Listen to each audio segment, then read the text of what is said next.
Hello दोस्तों, फिर से हाजिर हूँ आपके सामने एक नई कहानी लेकर। आज की कहानी सही मायने में अगर आप ध्यान से सुनेंगे और समझेंगे तो बहुत से लोगों का जीवन बदल सकती है। क्योंकि कहानी का शीर्षक है नज़रिया। और नज़रिया एक ऐसी चीज है जो सुख में दुख का और दुख में सुख का एहसास करा सकता है। तो कहानी शुरू करते हैं और कहानी के मुख्य पात्र है माया। माया एक गरीब घर की लड़की थी जिसकी शादी बहुत छोटी उम्र में हो गई थी। छोटी उम्र में दो बच्चे हो गए और छोटी ही उम्र में विधवा भी हो गई। अब पूरे परिवार की जिम्मेवारी माया के ऊपर आ गई। और माया को जो है जो काम करने पड़ रहे थे, क्योंकि ज़्यादा पढ़ी लिखी नहीं थी, ज़्यादा अच्छी नौकरी नहीं मिल रही थी, कम पैसों में काम करना पड़ रहा था, घर में बच्चों की देखभाल करनी पड़ रही थी, उनके लिए खाना बनाना पड़ रहा था, बुजुर्ग सास ससुर की सेवा करनी पड़ रही थी, अपने बिल्स को समय पर भुगतान करने के लिए स्ट्रगल करना पड़ रहा था, लोगों की बातें सुननी पड़ रही थी। तो ऐसी स्थिति ने जो है वो माया को बहुत ज़्यादा मानसिक रूप से परेशान कर दिया था। कभी कभी तो वो ज़्यादा पैसे कमाने के लिए उसको दो दो शिफ्ट्स में काम करना पड़ रहा था। तो माया जो है वो बहुत प्रेशर झेल रही थी जीवन में, और वो बिल्कुल भी खुश नहीं थी। और इसी वजह से इसका असर जो है उसके परिवार पे भी पड़ रहा था। उसके बच्चे बिगड़ रहे थे, सास ससुर जो थे उससे खुश नहीं थे, उसका अपना स्वास्थ्य ठीक नहीं चल रहा था। तो एक दिन इसी तरह जो है वो माया अपनी सेकंड शिफ्ट खत्म करके घर वापस लौट रही थी। तो रास्ते में देखती है कि एक बगीचा है और बगीचे में एक वृद्ध व्यक्ति है। और वो वृद्ध व्यक्ति जो है वो घास में पानी डाल रहा है।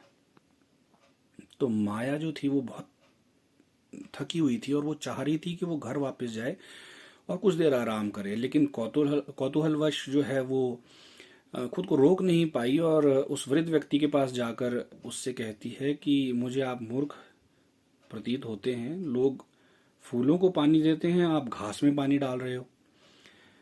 तो जो वृद्ध व्यक्ति था वो बड़ा विद्वान था। उसने जो माया की जबान में जो ये कटाक्ष था वो उसको तुरंत समझ गया।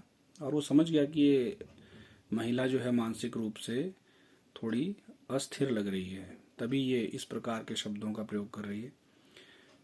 तो वो माया से कहता है कि ये इस दुनिया की तरह ये बगीचा भी जो है वो एक अलग दुनिया है जिसमें घास भी उगेगा, फूल भी उगेंगे। और क्योंकि घास किसी घास के ऊपर फूल उग गए इसलिए वो आपके लिए महत्वपूर्ण हो गई, और किसी घास के ऊपर फूल नहीं उगे इसलिए उसको आपने घास का दर्जा दे दिया और वो कम महत्वपूर्ण हो गई। तो जीवन के दोनों ही पहलू हैं, या तो वो अच्छा हो सकता है या बुरा हो सकता है, सुख हो सकता है या दुख हो सकता है। अब ये आपके ऊपर निर्भर करता है कि आप उसको किस तरह से देखते हो। अगर आप घर में बाड़ लगाना चाहते हैं तो आप हैज लगाते हो, उसमें कोई फूल नहीं उगता, वो एक प्रकार की झाड़ी है, लेकिन आप उसको महत्वपूर्ण समझते हैं। लेकिन अगर आपके बगीचे में कोई घास इस तरह से बेतरतीब उग जाए तो आप उसको गैर जरूरी समझते हो और उसको उखाड़ के फेंक देते हो। इसी प्रकार गुलाब में जो है बेहद कांटे होते हैं, लेकिन क्योंकि उसके ऊपर सुंदर फूल उगता है इसलिए आप उसको घर में लगाते हो। तो ये उसकी उसकी ये बातें सुनने के बाद माया सोच में पड़ जाती है। आगे वृद्ध व्यक्ति बोलता है कि जीवन में जो है वो सुख और दुख दो चीजें हैं। और जीवन जो है वो चलता रहता है, चाहे आप उसको सुख में जियो चाहे दुख में जियो। जीवन जो है भगवान की दी हुई एक नेमत है, उसमें हर तरह के अनुभव हम जीवन में करेंगे। अब उन अनुभवों को किस प्रकार से जीना है, सुख में जीना है दुख में जीना है, ये आपके नजरिए पे निर्भर करता है। अगर आप किसी परिस्थिति को बहुत परेशान होके जियोगे तो वो और ज्यादा परेशान आपको करेगी। और अगर आप उस परिस्थिति को भगवान की मर्जी समझकर जियोगे और खुश रहोगे तो निस्संदेह वो बहुत बड़ी परेशानी भी आपको छोटी लगने लगेगी। तो उसकी बात सुन के माया जो है वो एकदम से सोच में पड़ जाती है। घर आती है, खाना बनाती है, बच्चों को खिलाती है, और बिस्तर पे उसको नींद नहीं आती। वो पलटती रहती है, सोचती है कि वृद्ध व्यक्ति ने जो बात बोली वो बहुत सही है। क्योंकि अब मेरे जीवन में ना मेरा पति है, ना कोई ऐसा व्यक्ति है जो मेरा साथ दे सके, बच्चे छोटे हैं और मुझे ही करना है। अगर मैं इसको इसी तरह से कुंठा से करूँगी, बिना आनंद लिए जीवन में कार्य करूँगी, तो उस चीज़ का जो है मेरे स्वास्थ्य पर भी बुरा असर पड़ सकता है। मेरे बच्चों पर तो बुरा असर पड़ ही रहा है, मेरे सास ससुर भी मुझसे खुश नहीं है। तो उसी दिन से वो सोचती है कि और निर्णय लेती है कि मैं अपने जीवन को सुधारूंगी और अपनी सोच को जो है पॉजिटिव लाऊंगी।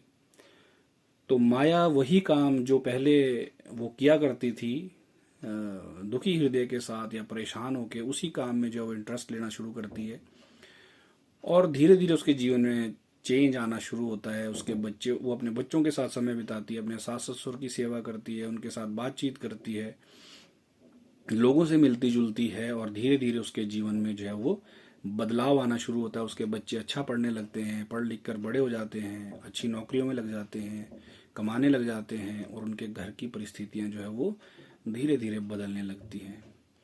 तो दोस्तों, हमारे जीवन में भी ऐसा ही है। हम सभी के जीवन में जो है वो सुख और दुख आते ही हैं। कोई भी जीवन ऐसा नहीं है जो सुख और दुख के बगैर होगा। सबके जीवन में जो है वो उतार चढ़ाव आते हैं, लेकिन ये हमारे नज़रिए पे निर्भर करता है कि हम उनका सामना किस प्रकार करते हैं।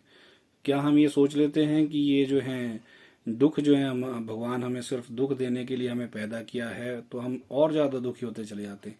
लेकिन अगर हम ये सोचते हैं कि भगवान ने हमें एक नया एक्सपीरियंस जीवन में दिया है और इससे भी हम कुछ सीखेंगे और भविष्य में जो है खुद को ताकतवर बनाएंगे, तो आपको बहुत बड़ी परेशानी भी बहुत छोटी लगने लगती है। इस बात को जरा सोचिएगा, समझिएगा। भगवान की इस बनाई गई दुनिया में कुछ भी व्यर्थ नहीं है। वो कुछ ना कुछ हमें सिखा कर जरूर जाएगा। इसी पॉजिटिव नोट के साथ आपसे विदा लेता हूँ। अच्छा लगे तो लाइक करें, दोस्तों के साथ शेयर करें।